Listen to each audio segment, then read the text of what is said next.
everybody, and welcome to this wonderful evening with all of you wonderful women. I'm so excited because I'm probably an amateur in the field that you guys are experts. So I have a lot to learn from each of you. My name is Mary Thomas, and I've been doing panels with LTC Media for quite a while. And I'm going to ask you, each of you, to introduce yourself and your work. So maybe you can speak for a few seconds about the work you've done so far, and then we can go into the details. Alison? Oh, me? Okay. I'm Alison Clarke, poet and young adult fantasy author, and I just come up with a poetry collection called Phyllis, published by University of Calgary Press, and I'm also now writer-in-resident of the Alexandra Writers Center in Calgary. So that's been quite an exciting experience, and I'm learning a lot about myself. We love the work you do, Alison. Thank you so much for what you do. Thank you. Eileen, I have just kind of, surfed about you a little bit, so I don't know much. So please go ahead and introduce yourself. Okay, thank you. My name is Eileen Omosa. I'm trained as a sociologist and a researcher, but then I got into writing. So I write women's fiction, contemporary women's fiction, romance, mystery, and grandma food stories. Awesome. Wow. That's a wide spectrum. Awesome. So interesting. I look forward to reading some of your work. I read a lot. Well. Love to, get my hands on one of your books. Okay. Yeah, sir. I mean, I don't know how to pronounce it, so please forgive me. It's just fine. So, can you, I just looked up, you've written 2 beautiful books. I saw it online. Could you just give us a brief about yourself? Yeah, thank you. I think I know Alison, I know Eileen, and Mary, you are the only person I'm coming across for the first time. So I go by Agnes in Canada, but my name is what is on the screen. Okay. So professionally, I am a teacher. I moved to Edmonton about 14 years ago, and I have done every work unthinkable, from the kitchen to the bathroom. But my focus has been working around children. I currently work for a nonprofit organization, but I love to write. I love to tell stories mostly. I think my story thing comes more of telling them than writing them. And then when I came here, I decided to write some of them.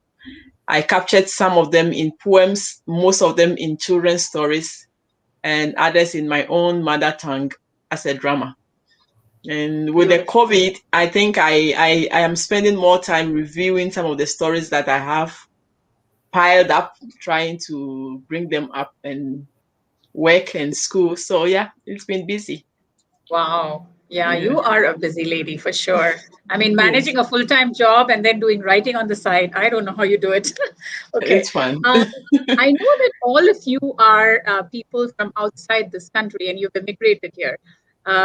Just explained that you came here 40 years ago. So I would like to, give a 1-sentence introduction of where you're from and why did you move to Canada?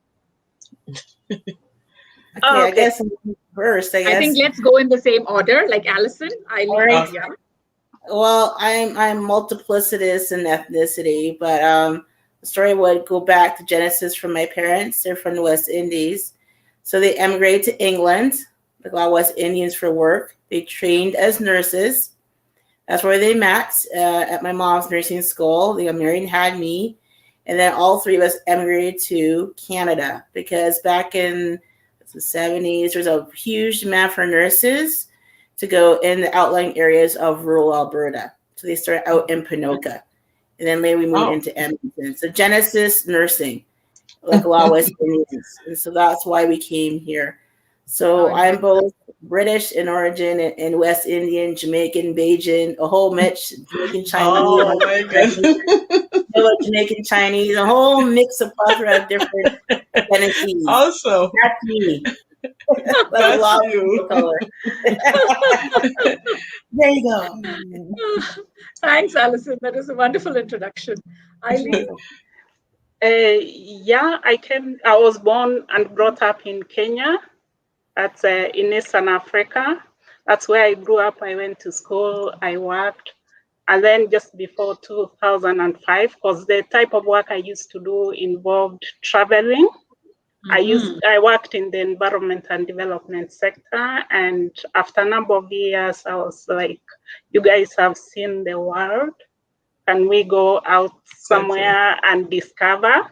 So that's how we found ourselves in Canada in 2005. That's me and my immediate family. So we landed in Toronto, and then we had people who were moving west because we were told their jobs in Alberta, 2005. So we came over, and I've been around since that time. I took time off and went to school. I went to the University of Alberta and did my PhD. And then in 2015, I started writing. Okay, so before I came to Canada, I was very interested in writing. I had published in local magazines, and I worked for a newspaper just a bit when I was a student. I published with one of my professors, my literature professor. So in 2015, the stories started coming back to me, and that's how I started writing. To date, I've written 9 novels and 3 short stories. That's awesome. My goodness. That's this is amazing. Of me. I mean, all of you should, give me some tips on how to be a good writer. I have personally written for newspapers. I used to be a journalist, but I've never authored a book ever. I would love to at some point write about everything I've learned. I've traveled a lot, and so maybe I could too. I look forward to that opportunity. Yeah, okay. And it's so exciting to see all of you from, outside Canada come here and establish yourself as writers. I'm so proud of this situation. It's so amazing. You are all very inspiring women, and it's you should not you should feel that worth. I mean, because you bring so much to this whole spectrum of writing. Because people generally look at immigrants and they think, what do they know? I mean, they would be able to do this and stuff like that, right? And especially when I speak English, people are very surprised that I speak with such fluency. English is my first language. I mean, so, people just don't get it. They don't get it. They don't get that an Indian person could have English as a first language. Yes. So sometimes even, I know Kenyans also speak a lot of English, right? Yes. Yeah, we do. That's the official language. We have our local languages. We have Kiswahili as the national language, and then English is the official language. But as you said, some people ask me do you write in your mother tongue and then somebody translates? And I'm like, no, I do it in English. Yeah, that's true. Yeah, that is so interesting. Some people ask me, do you think in Hindi? I said, no, I think in English. I translate. And for Alison, she has so many different strains in her. I think English comes very naturally to you, right, Alison? Yes. It must have been your first language. Yeah. And I've always loved to read since I was a kid. And libraries were always my home. Libraries. Oh, that's So I think I should go back to Ya, because I just cut her off while she was starting to speak. Sorry, Ya. So let's problem. Yeah. So I am originally from Ghana. And yes, I haven't traveled a lot. I took a work permit to go to Cyprus to work. And then from Cyprus, I got another work permit to come here in search of work. But when I got to Canada, I saw that it is family-oriented country. So I decided to stay and apply for my family to join me. And so here we are. Enjoying the winter. And that was in which year? Not the winter. No, not the winter. Yeah, but I mean, which year did you come here? We came here at the end of I came here at the end of 2007, and we've been here. Yeah, after 6 years, my kids joined me, and my husband has been a migrating bird, so he goes and comes every year, trying to think whether he wants to live in Canada. He's still thinking about it for the past 7 years. So We'll see how it goes. I think it's always the men, right, who are not sure. Like, He's still for not us, it's sure. so much Even easier. Like, right, we were talking today. He's yeah. supposed to come on the 10th, and he said they've cancelled the flights because of the COVID restrictions. So I said, okay, you wait for the next flight, yeah. But he gets here, and then he's planning his next trip back to Ghana. So that's what he's been doing. Yeah. That was a good one. So, I have so many questions to ask you, and I don't think one interview is enough for you amazing women. Like, you came to Canada and you've established yourself and you've written so many books, and people are so fond of some of the work you guys have done. I've seen your Yes. reviews, and I've also read some of Alison's work. So I really admire you guys so much, and I'm sure there's lots of people who are watching the show who are thinking the same as me. So we just want to use the journey for a writer as a writer, and then you can talk about how is it in Canada for immigrant writers. So these are the two things I want both of all of you to touch. So Alison, would you like to go for it? Sure. So my genesis as an author, I started out as a self or indie published author with the Eli books. So I guess I've written a total of six or seven books. It's hard to keep track. I'm very busy. It's hard to remember everything. I'm a one-man band or one-woman band. But yeah, the Eli books I self-published with a printer in Edmonton. The first one, a girlfriend illustrated it, and she did a good job, and her friend was an editor, and so on. So it was a whole team. It was a collective army. Really, it was Army of Light. And then the second one, my girlfriend went to law school. I said, "Oh, who's going to illustrate my book?" And I think, as a kid, I used to draw. I wrote my own comic books. I can do it, and I did it, and I did very well. So that was the second one. So I do both the visual and literary art. And I thought, you want to jump? Amazing. Yeah, I wish I could grow. Well, you grow, right? When you face the challenge, you grow. Totally. Need an illustrator? Did it myself. You grow. You're challenged. You're challenged. Yes. So yeah, that's what you do. And then I transitioned from fantasy to young adult fantasy and just text or prose. And that was the connections with my grad school. My master's degree took me 9 years. One, money. Because a lot of people can't get grads at master's level. 2, I had health issues. And 3 was very challenging. And I did some of it in real time in Virginia. The Hollins University, wrote at Virginia.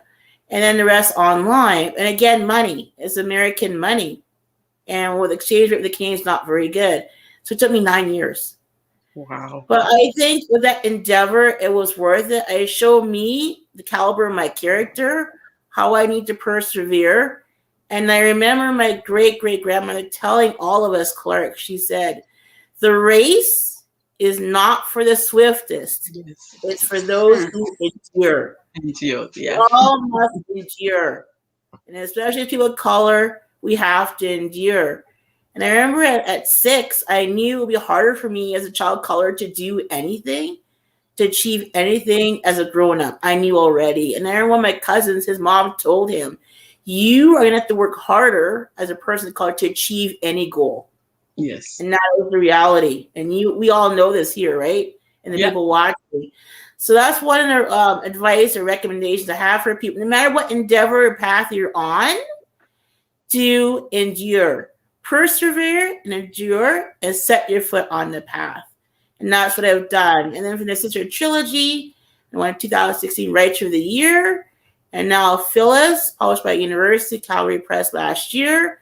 And she's doing well. And I won another award, a Phil Fraser Award for my contributions to literary and visual art, which I'm very proud of. And so, but it's been a journey of many years. And I think people quite real. It's not an overnight sensation thing.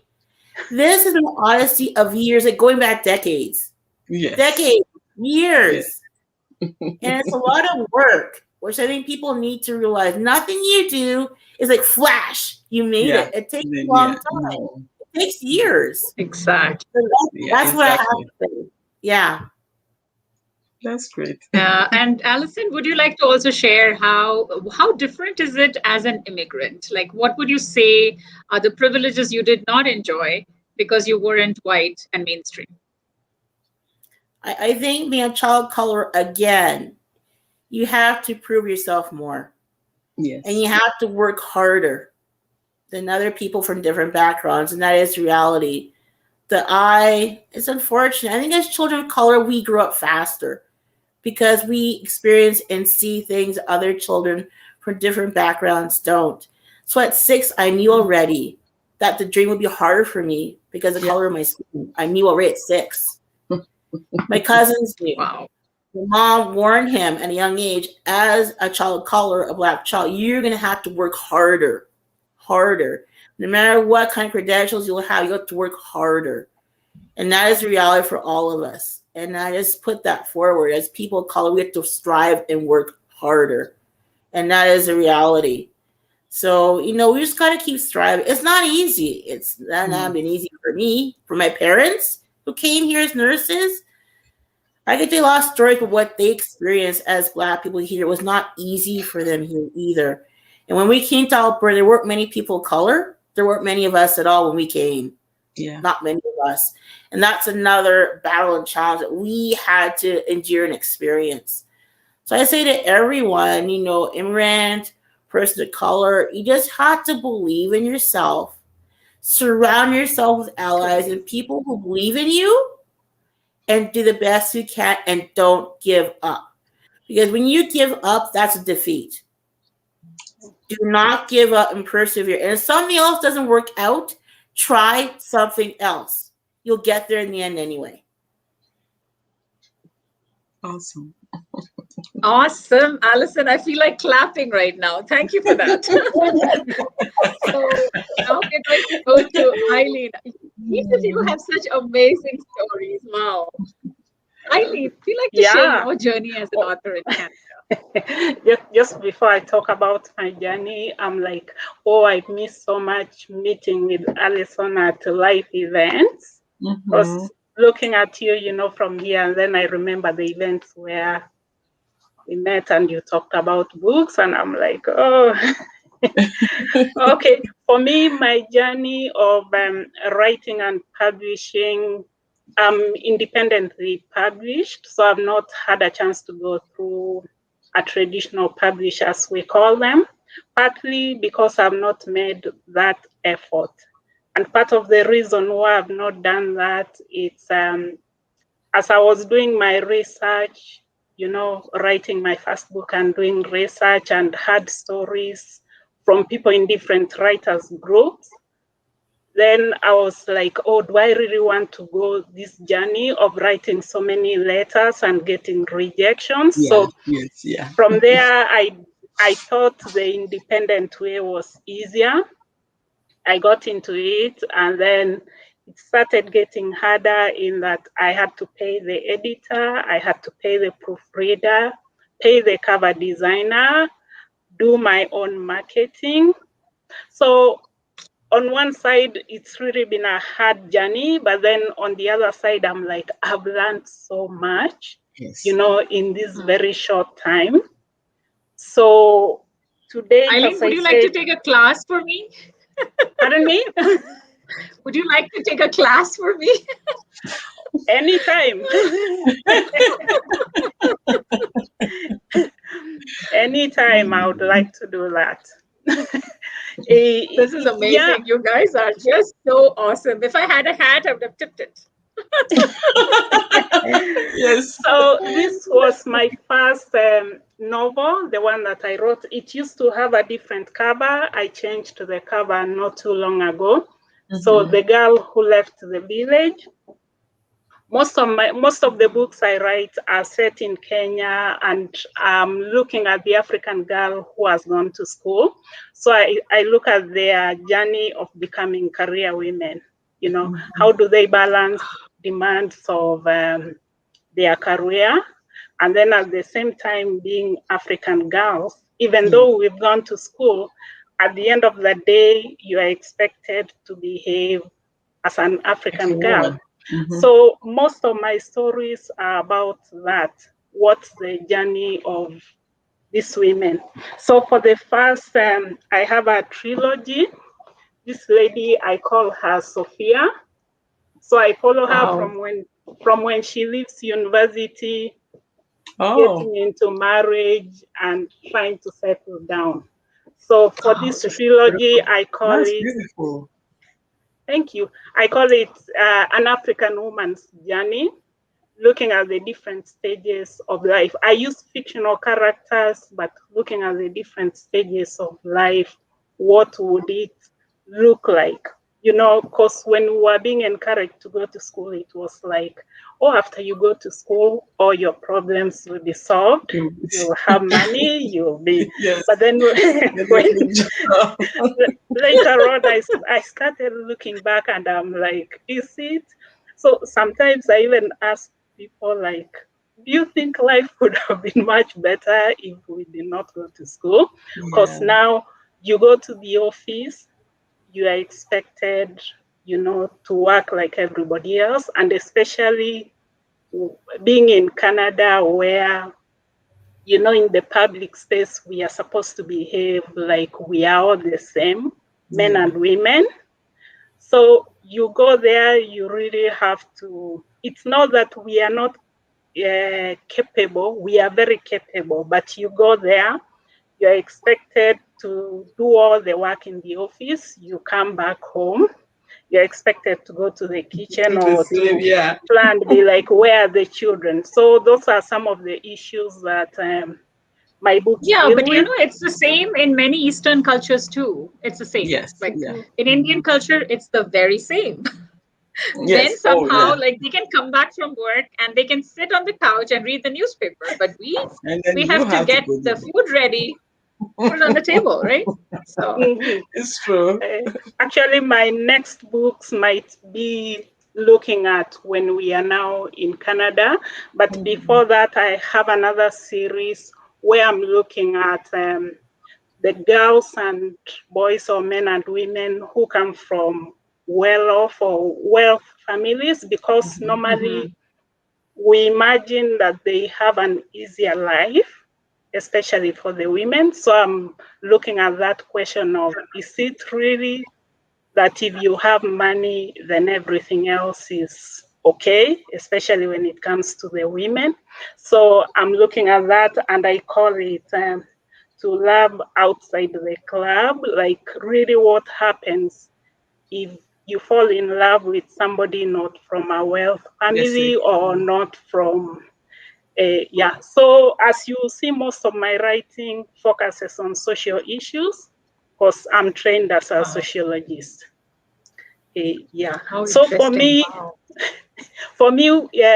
being here in Canada, I don't know if it's a challenge that I can pinpoint because of being an immigrant, but the whole issue of marketing the books. Because what I realized before COVID, I used to go out to public events and talk to people. Then I realized that it takes a lot to explain to them, takes a lot of energy, you know, to give them background information before they are like, oh, this is what your book is about, then I'll buy it. But before that, it's like if you put your books online out there in the market, then nobody's picking them. So how did you do your marketing then? A lot of online advertising now because of COVID, because I cannot go out. But before COVID, I used to go to many public events. That's how I managed to meet with with Yeah.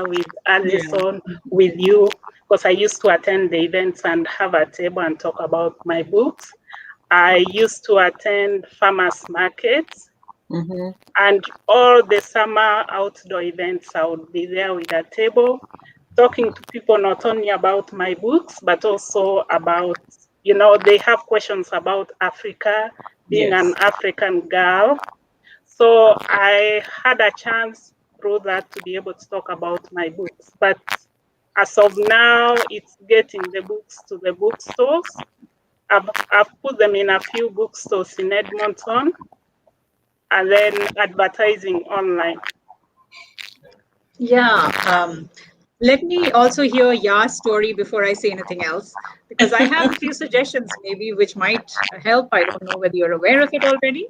Yeah, do tell us about your journey as a writer As a and especially writer. as an immigrant woman. Yeah. Okay, so my journey is like one of my biggest dreams was to become a writer. For me, honestly, like when people ask me when I was growing up, my biggest dream was to have a book with my bio at the back and my picture. That was my biggest achievement. So I also took the independent route. Can you, Independent. can the rest of you just mute your mics? I think there is some kind of an echo right now. Okay. Yeah, So please go ahead. I took the independent publishing route instead of looking for like what Eileen has already said. First, because I think when you have that desire to publish a book, you don't want to go through all those rejection and then people will say this. I believe in the materials that I was putting out there, so I did that, and I have gone through the same challenges as Eileen have already said, where if you don't go out there to market, nobody knows you, nobody reads your book. And 2009 was when I actually published one of the books. I captured it as my life story. It was just a collection of pieces of stories about my life. I tried to chronologically put it together, and it was going as long as I was out there doing marketing and doing book reading, doing it in the libraries, at the heritage festivals, at Carrie West, so every public place I used to go. But when my family joined me in 2013, then it's like now I am a stay-at-home full-time mommy. So I dropped most of those things, but writing, I kept writing, and I published most of them with local publishers. And then I have to go out there. If I don't go out there, the book doesn't go anywhere. So that has been the journey for almost about 12 years now. I have sold trickles of the books here. But the funny thing is, for me, every time I publish the book and it come out and I see my picture at the back of the book, it looks like I have achieved my dream already. So the marketing part has been the second part that I have. And like I say that, you have to be careful of what you wish for. What I wish for, honestly, is to just publish a book. I never wish in my head that I want to write a book and sell it and make money. My highest aim was to have a book with my picture at the back of the book, and I was satisfied. So now I have written so many stories, especially the children's stories, and it's like, oh, maybe I can make money out of this. So that is where I am right now. Last 2 years, that is in 2019, I went to Ghana for a holiday. It was a long holiday I wanted to take. I left in December. I planned to come back in April 2020, and then COVID happened. So then my stay was extended to the end of July. So I was in Ghana, and I showed my children's book to few people, and they are like, oh, children here, because I write from my background. Most of my stories are based on where I grew up. I grew up in Ghana, went to school, finished my first degree in Ghana. So everything about my thinking, my being, all the stories resonate, and the setting and everything is in Ghana. So they said children here would like to read those books. So what about if you print them here in Ghana? I'm like, So I came back and I started talking about it. And strangely, from January up to now, I've sold almost 5,000 copies in Ghana. And I'm like, Wow, that's amazing. You need a big applause. so This it's is like, awesome. I mean, this is unusual and awesome, like what you've done. So all of a sudden, it's like I never thought about ever maybe taking my books to Ghana, because I thought I'm here and the market is here. But strangely, from the schools in Ghana actually opened in January 18th. and we started moving to schools. I tell you, we've not even moved into 2 cities. We are still in Accra and Tema, which is the 2 major cities in Wow. Ghana, and We are it blows my actually at mind. the end of our first half an hour, so I'll have to move on with my questions. So Yes. I don't know whether there's a collaborative of immigrant women writers. Is there something like that in Edmonton? In Edmonton, I don't think so. I think it's very important to have like a collaborative so that all of you can talk to each other. And personally, I feel I would totally love to be a member of that, to learn a lot from all of you guys, because you have so much that you can teach all of us who are aspiring, authors. Yes. And I just happened to be in touch with the Edmonton Arts Council, and they introduced me to Carol Holmes, who's the executive director of the Writers Guild Alberta. How many of you are in touch with the Alberta Writers Guild? Yeah, I think. Are you? Is anyone? I am like this. Yeah, not, Eileen? Not so much. Yeah. Okay. But I know they exist.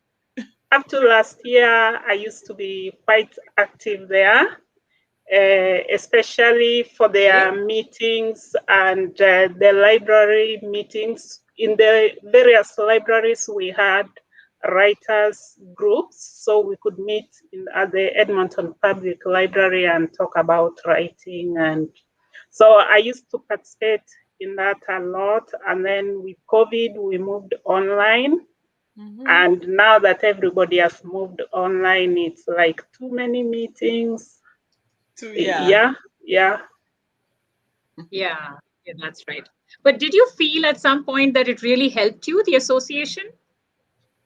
It did, especially in me getting to know some of the writers, especially within Edmonton. Yeah, so in that area, it helped me. But as you mentioned, I was not able to meet with more of the people who look like me or who write stories which are set out of Canada.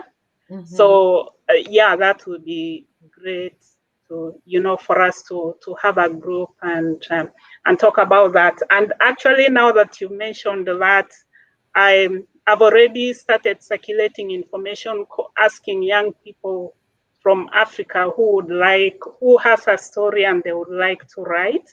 So I've circulated messages that in the summer, I'll be available to talk with them for free online if they have questions about Africa, or if they are writing something, a book set in Africa, or their story coming to Canada or being in Canada. We are going to have sessions, just free discussions with young people. That's great. So that is impressive. We could grow that. Yes. Thank you. So we could enlarge that so that we have more other people coming in. Yeah. Actually, many people look at you and think, how do I learn from these people? I'm sure so many of them who are watching the show right now must be thinking the same. So I just want all of you to kind of give a one-line statement of what you would like aspiring amateur writers to do, number one.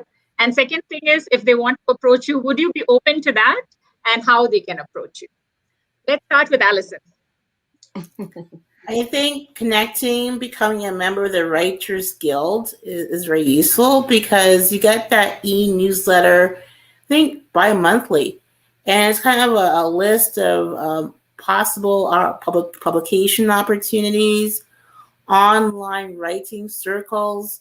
So it's a way to meet people. So with this new landscape with the COVID-19, it's hard. There's no face-to-face events at all. Yeah. So how do you network? So when you are part of a member of the Writers Guild, you keep abreast of all the latest developments, the news, and all these online events. So in that way, you can connect to people. And that's what I've been telling people, being a resident of the Alexandra Writers Center in Calgary. We have to do things a different way right now. We can't do face-to-face events. So how you network? So I've been suggesting 2 people become a member of organizations like the Writers Guild of Alberta. And there's also the Canadian Authors Association. And you got to pay for these memberships, but it's so beneficial because They'll keep you abreast of online events, writing circles, you want to share your work and get feedback, all these different types of things, since we can't do anything face to face. So that's one thing I would say to aspiring writers: become a member. If you're in Alberta, the Writers Guild of Alberta, and I would also suggest the Canadian Authors Association. If you're a poet, the League of Canadian Poets, that's another good group to be involved in. Again, paid memberships, but it's worth it because through these organizations, then you can network online, which is a reality. And I don't know for how long, but this is a reality now. Yeah, so you have to do things differently. You have to do things differently. That's how it is right now. So that is one aspect. Are you open to connecting with new writers, Alison? Not right now. I'm the writer in residence of the Alberta Writer Center. So right now I'm doing management consultations and all sorts of stuff. I'm busy till the end of May. Oh yeah. I'm also working on another project right now. I'm not saying what it is, but I'm on a deadline. I'm on a mission, and I'm gonna have it done by end of July. I'm on a mission. So when I'm kind of got a bit of a break, can't wait. a bit of a break from the writer in residence. I'm looking forward to the delivery of the baby. I'm working on my project right now. And then when I'm done, at the end of May, I'm back at and I hope to have it done submitted to end of July. So I'm always got something going on. So that's me. No, I totally understand. I know you can be really busy, so don't worry about that. I'm sure that some of the authors would have some time on their hands to like give back to the community, where they can see some young people coming behind them, basically following in their footsteps. And that's all I'm looking for. I'm hoping that there is some way that we can get young people to write more. In Canadian English classes, I don't find that the teachers are really giving them that need to make them want to write. I look at my kids and think, oh my goodness, in my English classes in India, my teachers used to make us write so much, and we wrote reams and reams of paper. And here, the children just barely just write a page, and that's it. I'm thinking, oh my God, how can you develop English writing like that? You got to read a lot, and you got to write a lot, and then you improve your language. And my vocabulary was so good because I read so much. My kids, they don't have half my vocabulary. But I read a lot. It's just sad to see that, And so I feel that only through some really passionate people trying to help them can some of those young people who have potential see the light as writers. So Eileen? What I would like to say to the young people. I'm just looking for two questions, okay? I'm just going to repeat those two if you didn't get it before. The first one is, do you have something to say to aspiring writers? Second one is, would you be open to supporting them? For aspiring writers, what I would like to say is that you really need to read a lot before you can become a writer. Growing up, I read the whole of our local small library, because many times people ask me, where did you get this from? Up to today, every time I'm reading 1 or 2 books per week. So anybody who would like to become a writer, you have to become a reader first. And you don't have to worry about buying the books, 2 or 1 book a week. The libraries, Edmonton Public Libraries and other libraries, they've gone online. So you can borrow the books, and if there are books you would like to read, including my book, you just make a request and your library will bring the books. And about if I'm available, yes, as I mentioned, I'll be available to answer questions, to chat, because sometimes I feel like I know so much, but until somebody asks me, how do you do this? Then I don't know which information to offload. So that's why I said I'm planning for those sessions so that young people can ask me questions. It can be about the setting, it can be about the craft. I'll be available to do that. Thank you so much, Eileen. I'm so grateful to you for that. And thousands of young kids would be very grateful to you for, supporting them. Thank you so much for that. Yeah, I want to actually quickly wrap up this event and this show. So, can we have a few words from you about the first thing, of course, is what is your message to aspiring writers, and the second one is, would you be ready to support them? Yes, I will be ready to support them. So that is the answer for the second one. For the first one, I think I learned something in my master's program that says that there's great energy in crowdsourcing. So I will encourage writers to collaborate, especially those who are coming up, that we can collaborate and bring up a collection of books so that we build on each other's ideas and come up with, if you are scared of Awesome. What coming a up great with, idea. yeah, we are afraid of coming up with a 450-page book. When we crowdsource and we bring all our pieces of stories together, one year we can produce more than one novel belonging to all of us, and I'll be like ready a to be part of compilation. that. Yeah. Yes. An anthology. Thank you. Awesome. So I'm going to request each of you to read maybe just a small paragraph, a quick read from your poetry. I know Alison writes beautiful poetry. So Alison, would you like to read a few lines from any of your favorite poetry? I would. I just want all of you to read 3 or 4 lines from your work. Yes. And then we can you close. give me a moment? I have to get the book. I tell you, I Sure. need to find the book. Whoever has the book on hand can start. Okay, I'll be back. I will be back. This is so crazy. Where's the book? Oh my God. No, I have the books. I'm just trying to So be Eileen, like. you can start because you have it. Eileen, you are prepared. So did you say I just open any page? Yeah, just maybe which page, which few lines would be very impactful. Just read those few lines, like maybe 3 or 4 lines. Okay, let me find something from my phone.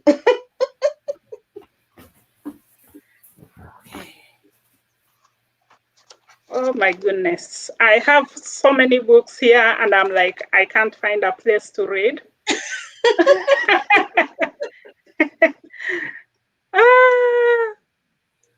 Oh, okay. Does Alison want to go first?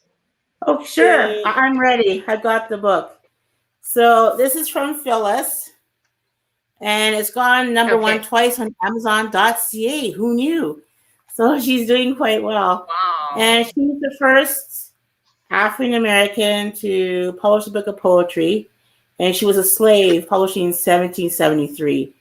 I think a monumental story. Wow. So this clip is about her journey to England. The British published her book of poetry. The Americans wouldn't go there because she was black and a slave. So it was the Brits that did it. So she's going to London to promote the book. So this is a little excerpt of her journey to England and kind of her imaginings. And it's about Mother Nemusine, who's the mother of the 9 Muses.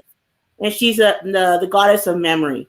And she invoked a lot of Greek mythology in her poetry, Phyllis Wheatley. So that's the connection. Okay, here it is. So let's see. Mother of the Muses. For the context. Yeah. So mother of the Muses, Nemusine. On the open shore, here I am to receive your lore. I close my eyes. A ball of light dragging across the sky leads a path of fiery gold against the azure ground. The chariot going slow but surging in brilliance. Mother Nemusine riding gloriously. Her chariot powered by dreams, images, memories, visual stories, imaginations, tellings of what could be, but what's really to come. One with eyes of a forest kicked up from Zephyr's daughter's breath, aurora that emerges from the shadows, scepter in her hand, the ball of flame satiating the sky, track the path of fire. So let's read that a little bit. Wow, thank you.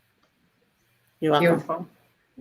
I really need to read that poetry in full, but thanks so much for that. Eileen, do you have anything that you would like to read? I find something. Okay. Thank you so much. much. Finally, I picked on a page, so I read something about Sophia, who is my main character, and she's at work, and her mother is calling her about marriage. So Sophia's phone rang as she walked to the kitchen to wash dishes. She took a long look at the screen and decided that touching the accept button would be breaking her promise to Joy. For a moment, she liked her newfound courage of getting Richie out of the door and now resisting to accept a call from Stella, her mother. A new thought on respecting one's parents left Sophia wishing she had accepted the call from her mother. On further thought, she asked herself what type of a message she would be communicating, if not that she accepts phone calls at any time of day, even when she was supposed to be busy at work. Okay, so I'll stop there. I just picked something to show the two worlds that the ladies who work try to fit in. So for anybody who would like to know more about Sophia, start with that book, The Girl Who Left the Village. And if you go to Edmonton Public Library, you'll find the book there. You go to Amazon online, you'll find the book there. Awesome. Perfect. Thank you, Eileen. Yeah, do you have something that you can read for us? Okay. Yes, I found one of my poems. And awesome. The poems I write are some of the things that I use to get rid of the deep-seated pain on my heart. And after I wrote all those poems, I could write a lot of funny things. So this is one of the poems. It's titled The Best of Me. I made the first step. I didn't hear a word. A whisper I still remember. She will not walk if we shout. You yelled so much when I fell. Mother dear, you celebrate my weakness. Hooray! I used the potty. It was expected of me. Oops! I had an accident at church. Mother went blue. No treat until I learned to ask to go. Oh, the threat on your face scared me so much whenever I had the urge to go. I dreaded to make a mistake, and I did make often than never. I never got to master it though. Mother dear, you glorify my weakness. At last, I did it. The left leg find favor with the fleeting shoe. What an indifference you showed. So why did you yell and call names when I was not wearing it right? I thought there would be an opera in my honor. You squashed my excitement. Mother dear, my weakness means more to you. You celebrate when I am incapable. Thank you. Wow, that was so profound. I could feel it. Yes. Wow. I mean, I think lots of our moms, they went through situations where they were trying to make us better people, but they really didn't know how to do that well. And so they did some things that they're not really proud of. So I some of those things, are very similar in so many cultures. And in my culture, also, we had double standards for boys and girls. So I totally see this, where you're coming from. So thank you so much for that. My goodness, my heart is so full today talking to you all three wonderful ladies. You're so inspiring and awesome. I can't tell you how you have touched me today. So thank you for that. And you have touched a wide audience through this panel. And I'm sure that you will touch many, many more young people who are looking forward to following in your footsteps. And I hope that there will be lots of writers coming behind you. Thank you so much for leading the way. Thank you. Yes. Thank you. Thank you for having us. Yeah, I'm so grateful. Yeah. It's good to see you. Thank you. And I will look you each up, and I will surely read your works a little more, because I didn't know you before this. Thank you so much, Alison, Eileen, and Thank you. Thank you.